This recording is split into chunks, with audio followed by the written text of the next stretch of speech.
I gave you some homework with power factor and power factor correction. How many actually looked at it? All right. Now I'm going to level with you. This gets a little tricky, so you need to stay on top of this right here. All right. So we talked about power fraction, power factor, and then power factor correction, right? So the big deal is with power factor correction, we're going to put something in parallel with the load to make the power factor 1. Or basically, we're going to get rid of the reactive impedance. Y'all follow me on that? That's the goal. Let me go through how we do this. Normally, when you have something that has a given power factor, I'll make it real simple.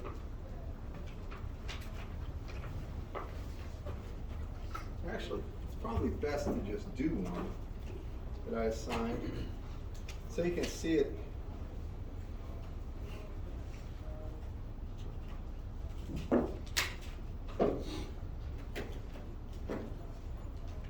All right, let's do 532. It says a small plant has a bank of induction motors that consume 64 kilowatts. So here you got a plant, and it's got a real power, P load of 64 kW. And it says for this one, the power factor is equal to 0.68, and it is lagging. The line voltage is at 60 hertz, so F is 60 hertz, and that is almost always the frequency for anything that is in North America if you're dealing with either subsystems or subdivision power or factory power or home power. It's almost always 60 hertz. Europe will be 50. Now, I'm saying this for a reason. Some of you are going to end up in Europe, probably, at some point. You got to remember this. The frequency is different. The voltage here is plus to minus 220 volts RMS. As always, it's RMS. And the local power company has told the plant to raise the power factor to 0.92. So they call this PF old. They want the new power factor to be 0.92, or they're going to raise it. And the way they're going to do it is add some capacitors. Now we know really there's more to this problem. There's a transmission line, and there's a source, there's a generator voltage. But the only thing we care about is what value of capacitor do we have to put in parallel with there to raise that power factor. Do you all understand the problem? How many do? All right, now this is important you see this. If you've gone through the problems, and I hope you did, then you realize that power factor itself is something that has a real and imaginary part, or its complex power has a real and imaginary part. And in general, S, this is really called the parent power.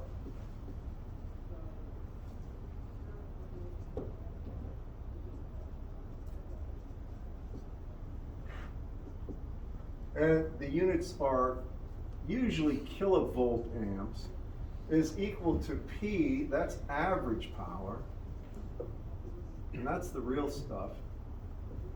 And the units for this are watts or kilowatts plus JQ. And this is reactive power.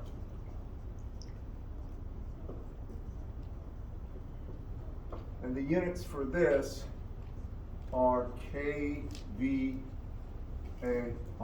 volt amps reactive. The K just means thousands, because almost always you're dealing with thousands of watts. Okay? Can you all see it in the back, by the way?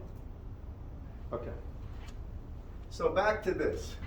Now, the P, remember, is the average power. That's what we're used to. And it's given, right?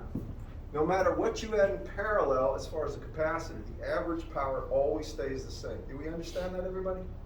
That's the one thing I'm really trying to make sure you understand. That never changes. So we draw our power triangle. And by the way, remember that complex power is VRMS times IRMS conjugated. So the voltage has a magnitude and a phase, the current has a magnitude and a phase, and it's conjugated, right? Conjugation means the angle changes sign. Y'all with me? Let me give you an example of why this is important. For this one, we have a voltage of 220. They don't say the phase, but it might as well be at 0 degrees. And I want to show you this right now so you don't lose it. When I look at the complex power, S, this is the real axis, and this will be the imaginary axis. I told you that the real power never changes, so it is 64 kW on the real axis. I'm just drawing this to show you that. You all with me? Now, it says the power factor is 0.6. Because the power factor is 0.6, and I'm assuming this is 0 degrees, I know 0.68, pardon me, that's equal to the cosine of that angle, right? Of the angle that would be associated with the current. Y'all with me on this, class? How many understand that? Because I deferred, I made the voltage at 0 degrees, right? So the only thing you have is the cosine of an angle associated with current. Plus or minus doesn't matter because the cosine doesn't achieve that, it doesn't differentiate, correct? But lagging tells me this angle is behind. You with me with this, class?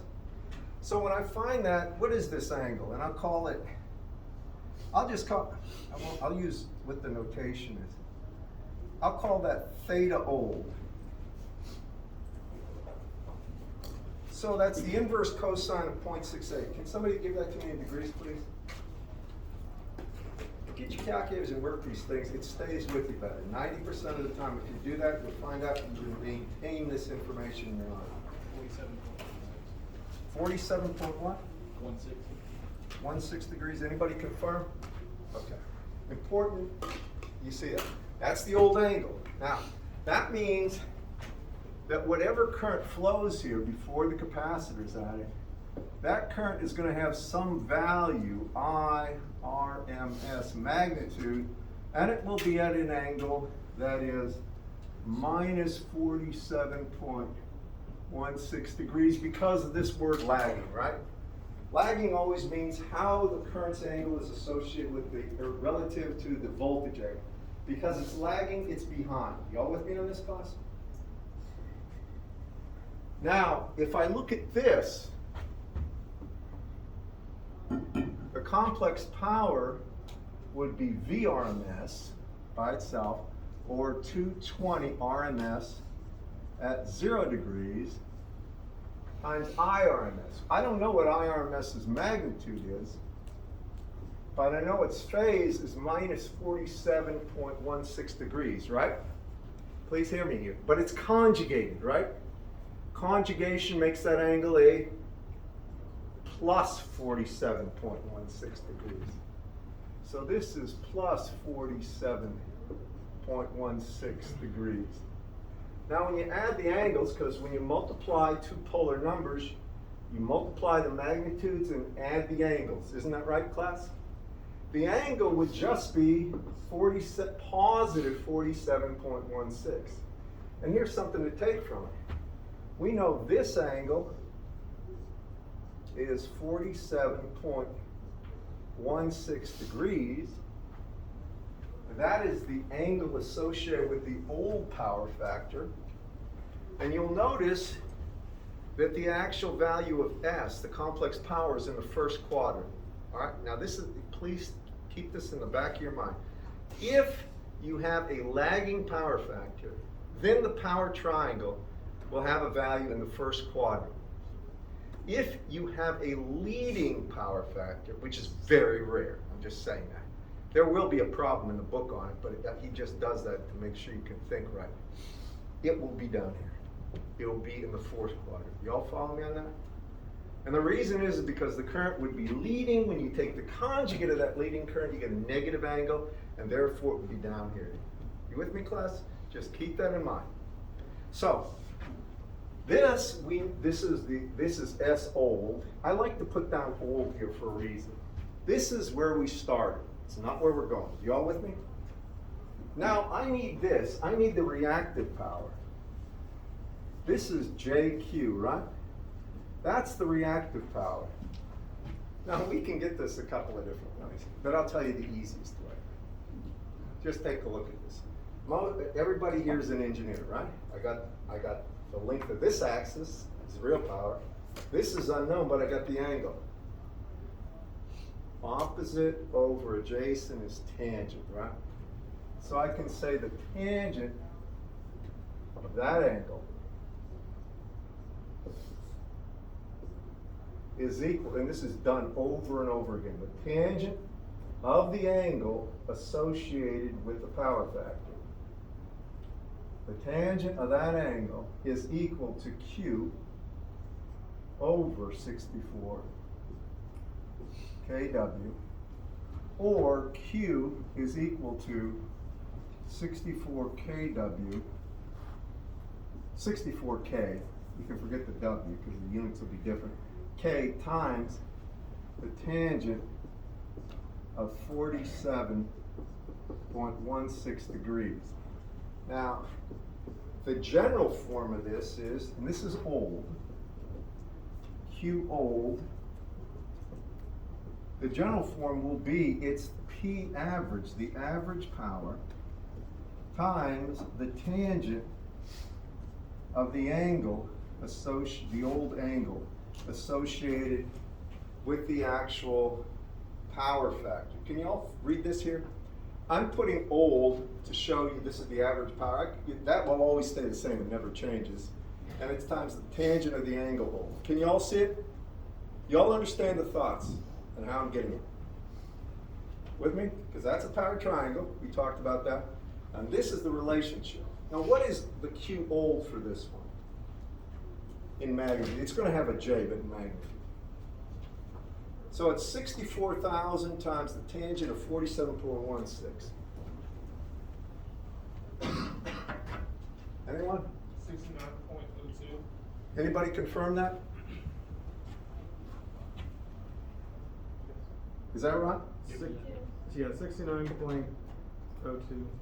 02. And it would be K. Yep. Because it's Q, it'd be K var, right? Now, I'm not a real stickler for units here. I would like to see the K, though. I know they're all really volt amps. The R just means it's reactive. Follow me on this, class? All right, so now I have this. That's the old power factor. But, hear me, they want the power factor to get to 0.92. So I'm going to draw that power triangle. Y'all understand how I got that, all the information on that side, class? This is all for what was given in the beginning, correct? You got it? All right, now I'm going to show you where we're going. I'm going to erase this right here. I know the new power factor is 0.92. I know the voltage is 220. That's what you're going to need.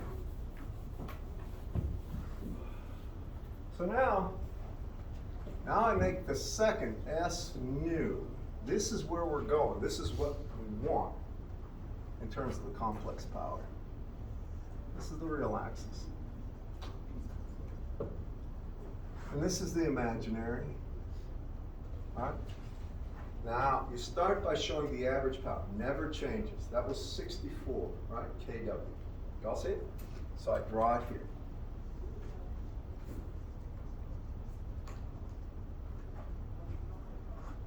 Now I need the new angle, right? So this 0.92 is cosine of theta nu, right? It would be the angle between the voltage and current for the new power factor. You all with me? So what is that theta nu, the inverse cosine of 0.92? Anybody?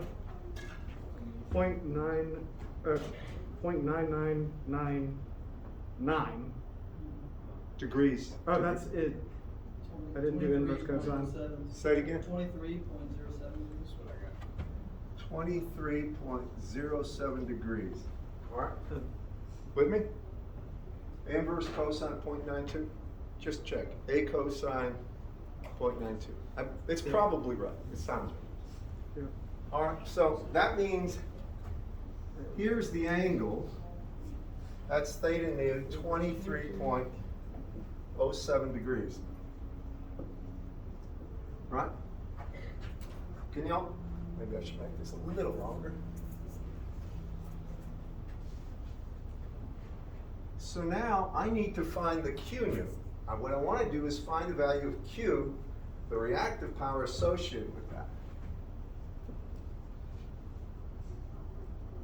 Everybody follow me on this? Now I'm going to see how to get that without doing it. Don't tell me, just raise your hand. If you see it, you know you're going to use a tangent function, right? You're going to say that Q nu will be 64. That never changes.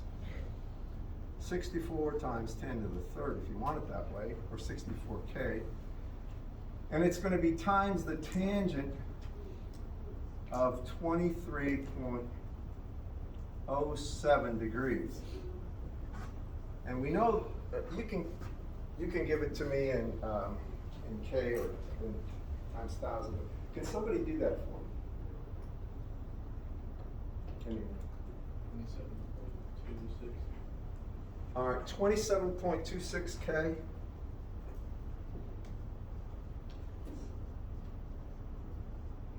Anybody confirm that? Okay. If you're, check that. By the way, here's a silly mistake people make. Instead of using tangent, they'll use just the power factor. Follow me? They will just put the, I don't know why, but they'll do that. And then they'll really pay a price for it. Because remember, tangent, all right, is quite different than cosine when you get large angles. Remember, tangent of 90 is what? Or better yet, small angles. Tangent of 0 is 0. Tangent, or cosine of 0 is, right? All right, so I'm just telling you, don't make that mistake.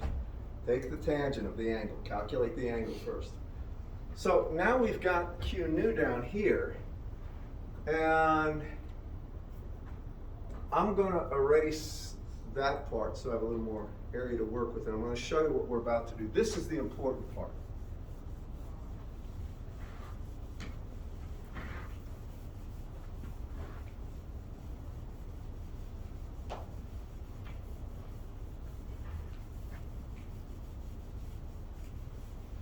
So when I look at this, we started with 69. This is Q old. And we're going to subtract Q nu from it.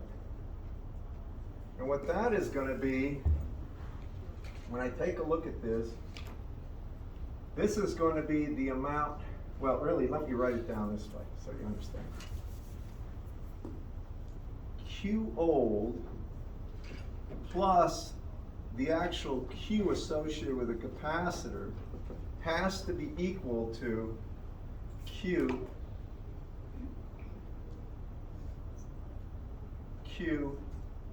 nu.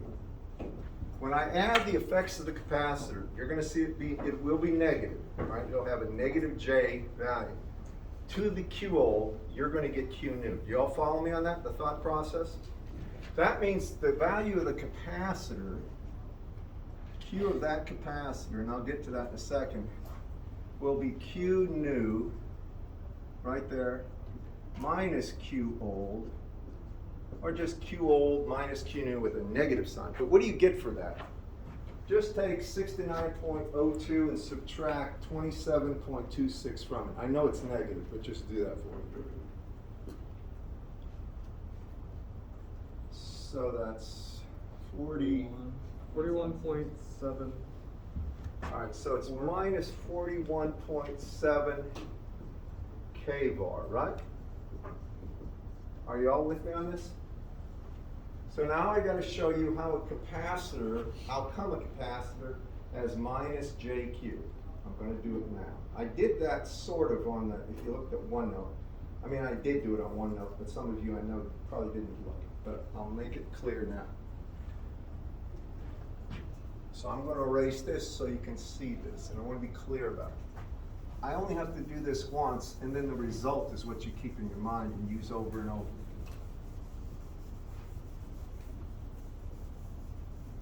All right, so if we have a capacitor,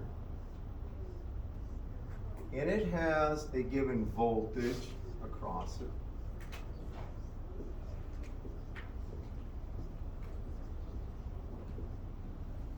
and I'm going to make this at 0 degrees because I want it real easy. Capacitor here, it will have a current I through it. Do you all agree with that? Now the capacitive reactance for this is simply minus, or really it's 1 over J omega C, isn't it? That's the reactance of a capacitor. Or minus J over omega C. Do y'all remember that class?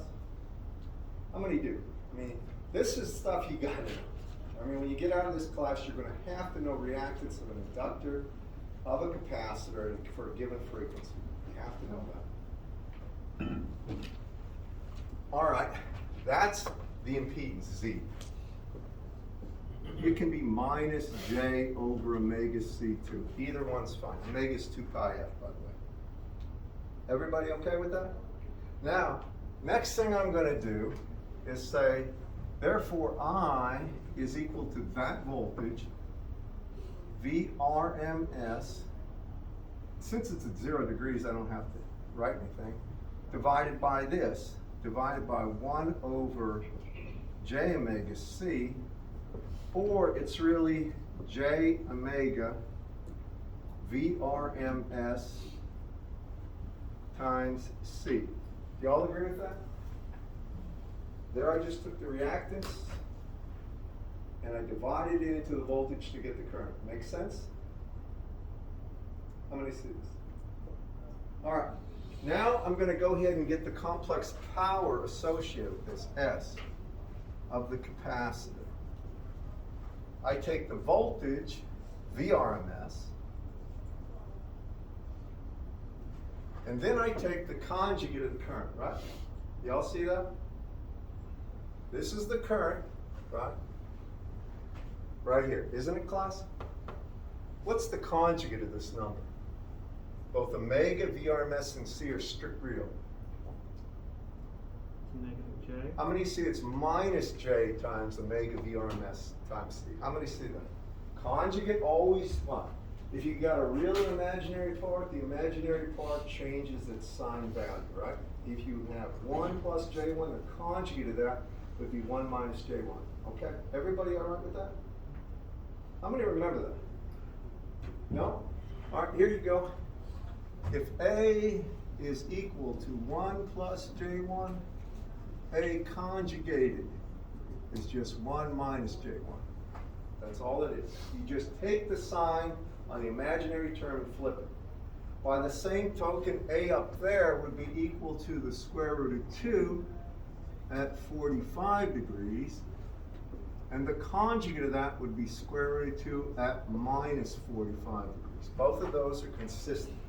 You're really just changing the sign on the angle or the sign on J.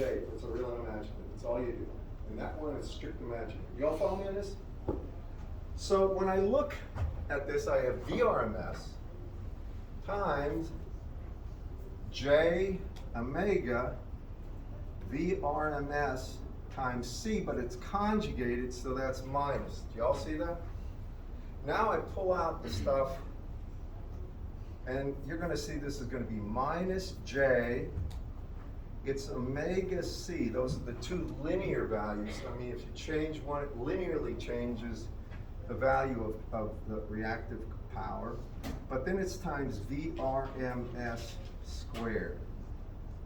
Magnitude of VRMS squared. And that's really, that's S of the cap. But you all see this is really just what? It's JQ of the cap, or the J or the Q of the cap is negative. Do you all see that? Because that's a negative sign. How many see this right here? So when you put a capacitor in parallel, and remember all the power adds. I think I've said this, if you sum the total power in a circuit, it equals 0, right? All the power supplied is the power burned. If you sum all the complex powers, they equal 0. Anytime you add an element into the circuit, its effect is added, the complex power is added. In this case, the complex power is strictly negative J. So when we look at what we want that minus J times omega C VRMS squared to be equal to that, right? Can you all follow me? So now I'm going to do it. So now I say, since I have Q old, or Q new minus Q old is minus 41.7, and I'm going to go ahead and put times 10 to the third here. The units would be volt amps reactive. It would be equal to omega, write it down first, times C, we've got to calculate C, times the magnitude of VRMS squared. We want to calculate the value of C. This is the goal. Everybody with me? That means I take this number and I divide it by omega times VRMS squared to get C. So I take, and now because this is a negative there, I can just remove the negative and I get 41.7 times 10 to the third over omega, and omega would be 2 pi times 60, or 120 pi, times VRMS squared, or 220 squared. And this is going to be the value of the capacitor in farads. I've got a statement to make about this, so can somebody give that to me? Anyone? Take 41.7 times 10 to the third over 120 pi and divide that by 220 squared. I can't, I wish I could do that in my head. 2.29 microfarad. Micro? Is that right? Somebody times 10 to the minus 6, right? Micro is minus 6. Millis. Milli, my bad. Sorry. Yeah, milli sounds better. So it's times 10 to the minus third, or millifarads. Don't make that mistake. I've got a comment here, practical comment. All right. How many have seen capacitors and held them or looked at them? Most of you probably had them somewhere along the lines. You've done that. All right. If you've ever done any replacement of parts in your car stereo, any audio equipment, a lot of electronic equipment capacitors go bad, especially electrolytic capacitors, and when you deal with things like dehumidifiers and stuff like this, they always go bad. The reason is they're made to have a large capacitance, but they're made with a type of material that's really a dielectric material that is almost like a goo, and it tends to harden. There's a lot of problems, but there's a reason they want that, because it can hold a lot more energy. It's cheap. Now, when you deal with capacitors, there's two things you always worry about.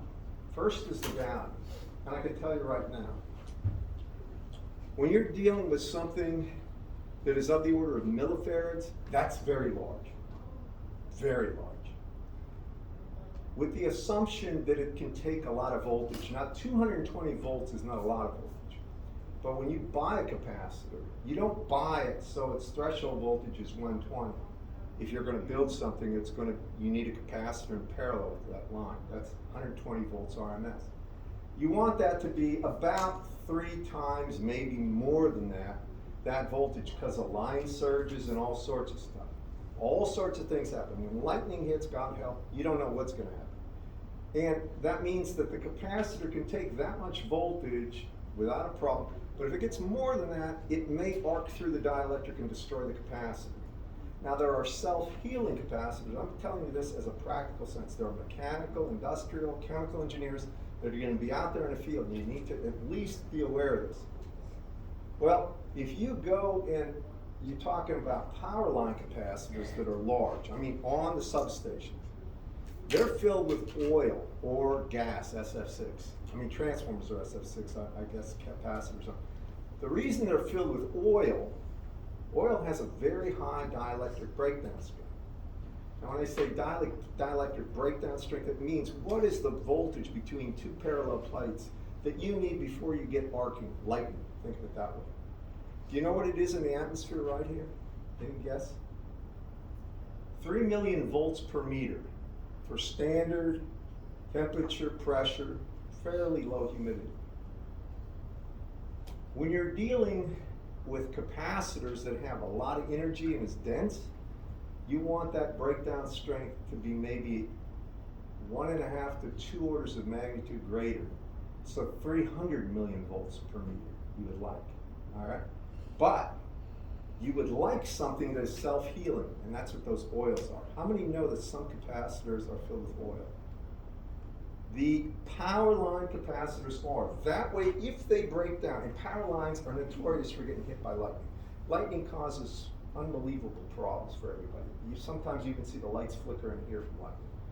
And after all they've done to prevent that, to short lightning to ground and all that, it still causes problems here. Well, when lightning hits a substation, there is a huge overvoltage, and those capacitors will arc. Has anybody ever seen like the transformers blow up and the purple glow from them? All right, transformers are not self-healing usually. When they're gone, but it takes a lot to get them gone. It's not a trivial thing. Capacitors arc through all the time, but they're self-healing because the oil will just go back in place unless it's so hot that it blows up and ruptures, and that's a major fault. That doesn't happen from lightning. So, and I know this because I've worked on a railgun. And we've done all sorts of things. I've had 10,000 volts with 30 millifarads, literally 32 millifarads of capacity. Enormous amount of energy with fire projectiles at over a mile a second. And the students made this, which scared the heck out of me because I could see where they were going with this, and I was the target.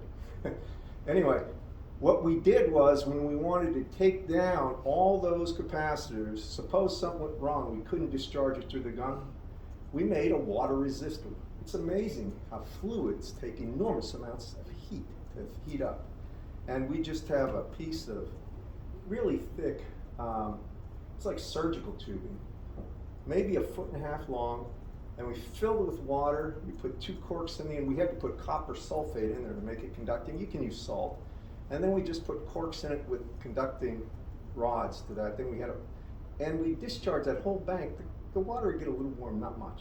Well, with the fluid in that kind of a capacitor, to heat that thing up until it blows up, it takes an enormous amount of current. It's like you have to be shorting current through that thing for a couple of minutes, a fair amount of current before that thing heats up enough to blow up. So they almost never blow up. The transformers do. That's just something for your record book. When you go out there in the real world, you see this thing blowing up, you say, oh, I know this. Go ahead. So the units for to get farads with the capacitor equation is 4.17 times 10 to the 3 kVar. No, just 10 to the 3. I got rid of the K. That way you'll know that unit's farads.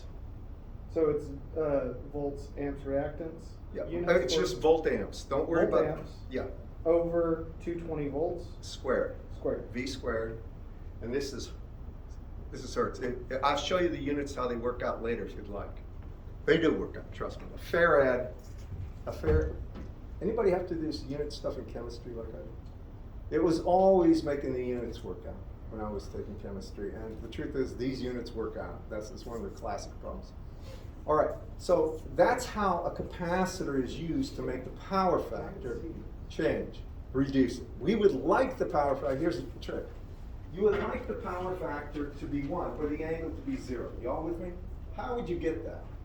For this same problem, what value of Q cap would you need so that you would have a power factor of 0?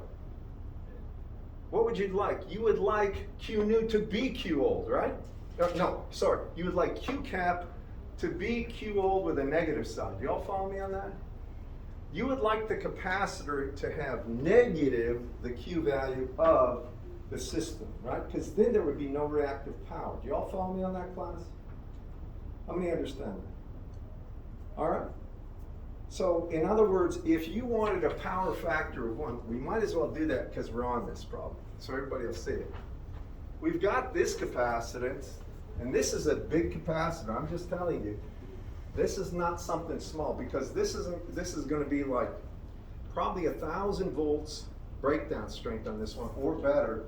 And when you're talking about millifarad, for standard capacitors, not super high energy dense ones, you're talking about our capacitors that were only, they weren't even a millifarad, and they had a standoff voltage of 10,000 volts. They weighed 250 pounds, and they were huge. All right. So these are not trivial things. Yeah. So the size of a capacitor is determined by the voltage that they work at and the capacity. Capacitance.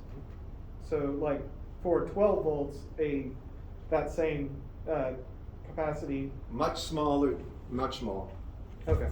Yes, and I could show you how to do it, scale it, but in the real world, what I'm telling you is this. You don't go to Radio Shack to get a capacitor this big, or any kind of an electronics store, to hook into your power line, all right?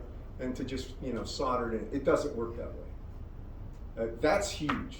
And by the way, if you look at these things, we're talking about kiloamps, hundreds of kiloamps. These things are big, and what they really have when they do this, in the real world, they have fairly large capacitors hooked in parallel.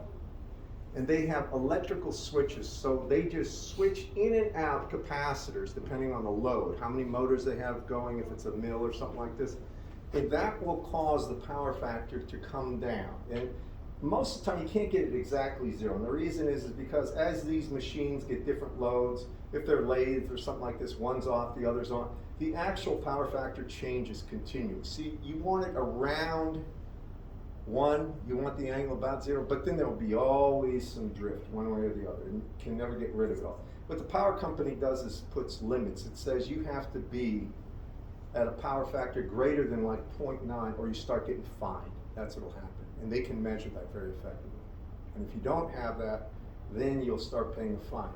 And the people that don't want to pay fines are people that are running a lot of mills, and they are going to be having a normal power factor that is an angle of about 45 degrees. They really are they're starting to pay a big price for that. So they'll buy these large capacitor banks. Nowadays it's all automated. So as it senses the power factor going down, it'll put more and more of these in parallel until the power factor, because they can measure the voltage and current very accurately and the phase difference until they get the power factor down. It's very important. Anybody work at any kind of a mill or power plant or anything like that? No? Back in the day, this area was cotton mills everywhere.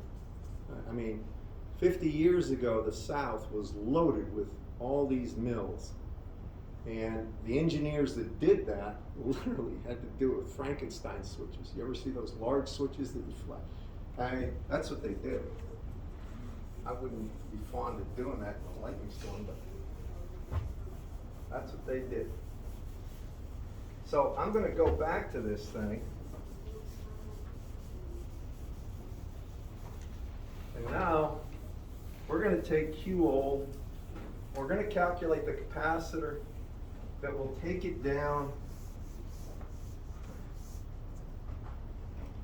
So remember, what was S old originally?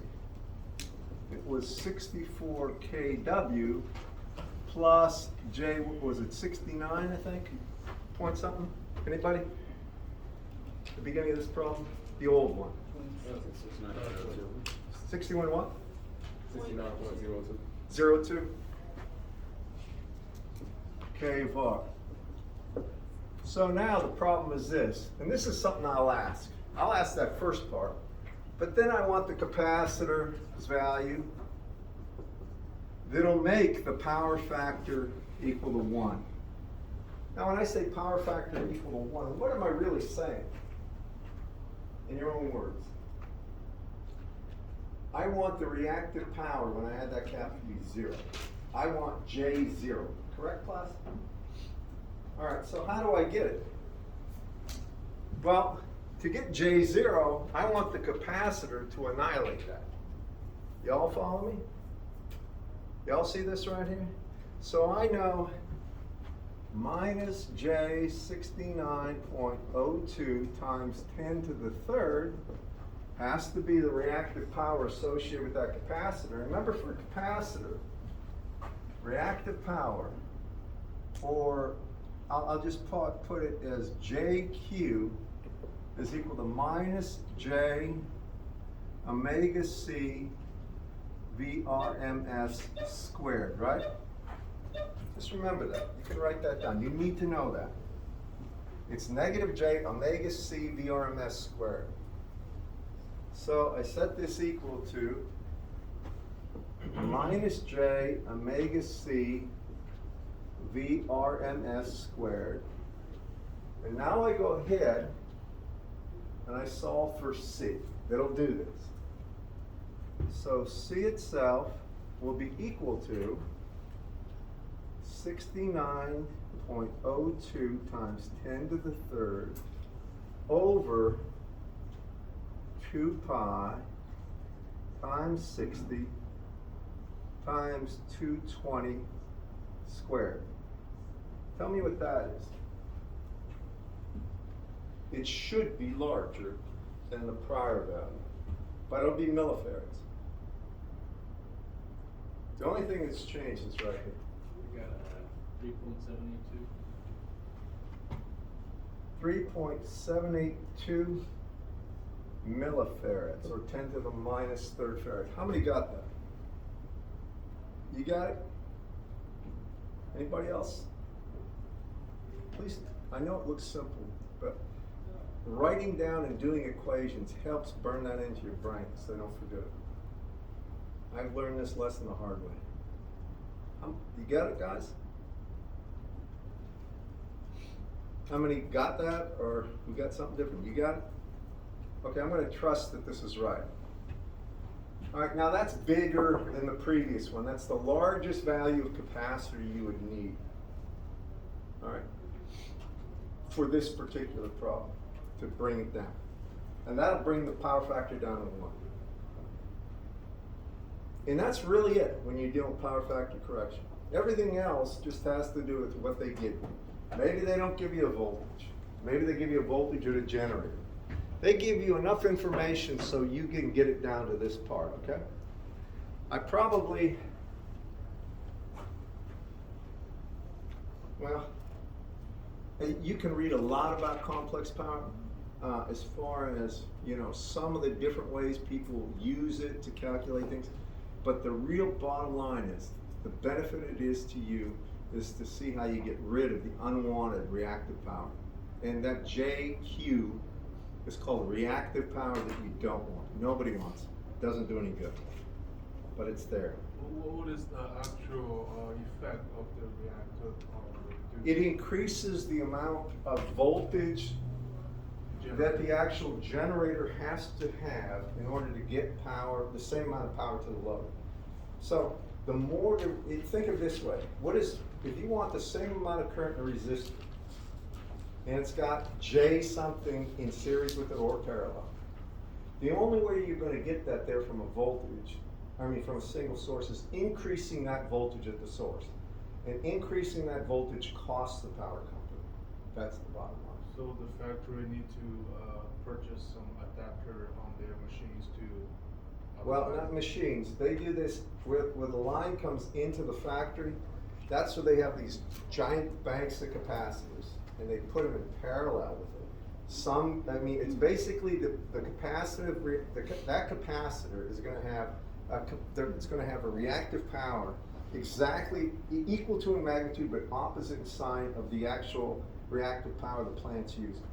They want to cancel it. That's the idea. Because if they don't, they pay for it.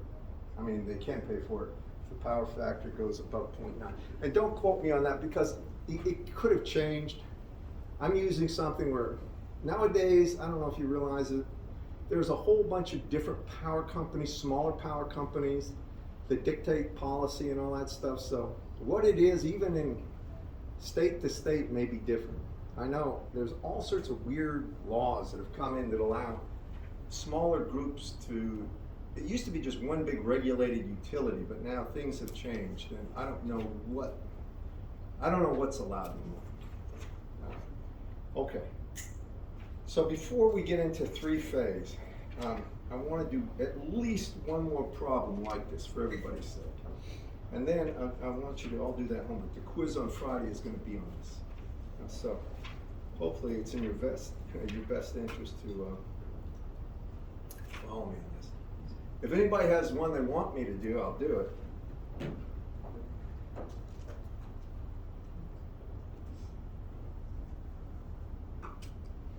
How about we do 535? Very similar, just try it from scratch.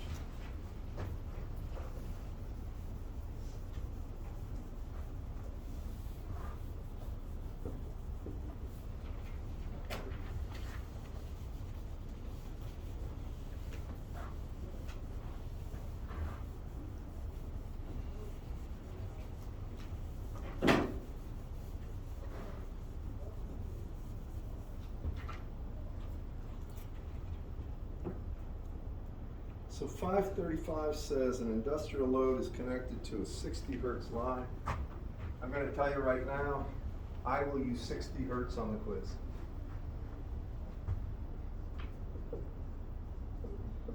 A 60 hertz line.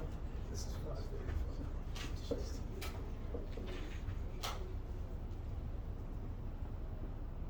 The voltage is 480. So if I draw it, I got a voltage here from here to here at 480 volts RMS at 0 degrees.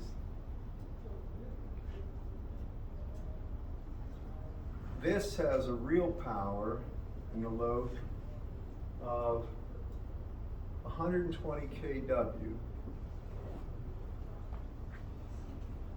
And the power factor is equal to 0.77 lagging.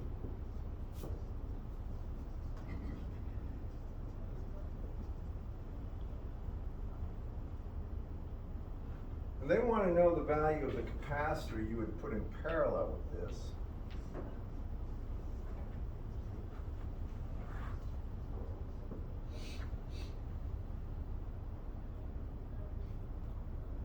To increase the power factor,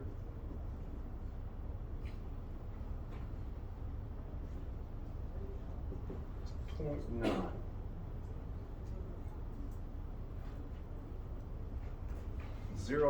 .9 lagging.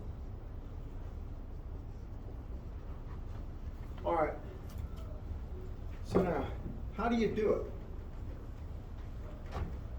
Well, where do you usually start anyway? No wrong answers. Just tell me what your gut tells you. How about we draw a power triangle right off the bat, first thing, of the actual old, of S old. So when you look at S old, complex power, on this axis, that's never going to change. That's 120 kW. Now we want this JQ, but before we get this, we need this angle, right? And that angle has to do with what? That we get from the old power factor, right? Don't we, class? We know that that angle, and I'll call it, instead of phi, let me call it theta, old. That's from this old power factor. So we know 0.77 is equal to cosine of theta old, right? That's the angle between a voltage and current. You all with me, class? Right? You remember, we did this the first time. So could you give me that angle first of all? Anyway. Inverse cosine of 0.77, what do you get? Anybody confirm that? You get that? So that's this angle. Degrees. So what's this going to be? J what? How do I get that? Opposite over adjacent is tangent of that angle, right? So if we take 120K times tangent of that, we get this. So it's 120K times the tangent, right, of 39.65 degrees, and that's J what? This is old. 99.45 kVAR. Is that right, class? You get that? Why are we using J here, but we didn't use J in the last problem? Well, isn't J just indicate the imaginary axis here? Yeah, so you can just neglect it when you're doing the rest of it. Well, I can keep writing it, but remember, once you realize the capacitor has a negative J, I just neglected to write it in front of everything because anytime you see Q, it's got to have a J. Okay. All right, so for this one, 99.45K, is that right, class? It's J, but yeah. Are y'all with me? Okay. Now that's the old one. So I can say that S old, if I want to put it here, S old is just 120K plus J 99.45 K var. All right. Now we need to get S new, right? That's S old, this will be S new. So for S new, we know this down here is still 120 kW. By the way, if you need to go, go. I don't want to hold you. It's it's time, but but you're welcome to stay. I just want to try to complete this, and he's got this recorded. Feel free to go. How do we get this? Well, we need to do what? We need to take the inverse cosine of 0.99, right? So theta new is cosine minus 1 of 0.9, pardon me. Can somebody, is that 26 or what is that? 25.84 degrees.